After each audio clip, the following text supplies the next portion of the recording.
how to hard factory reset your Hulaed Q26 sleep earbuds back to their factory default settings. Now you might want to do this for one of two reasons. The first one is troubleshooting.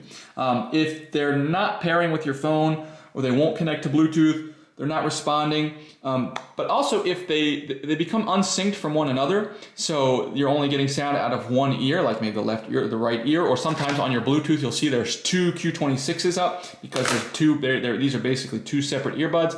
If we do a factory reset, then we can resync them together. So we're going to actually do this in two steps. We're going to first reset them, and once we reset them, they're not going to be synced with one another. So then we're going to resync them.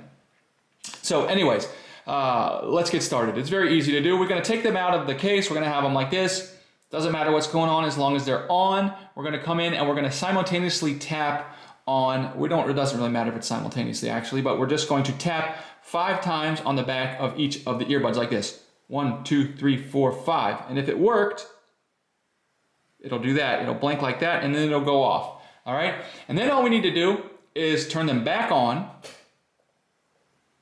So we're going to press and hold them for a couple seconds and then let go and they'll turn on. There we go. You can also just put them in the case, close the case, and then take them out of the case and do this and they'll turn on. And now we're going to get, they're both fast blinking, which they're both in like sync mode.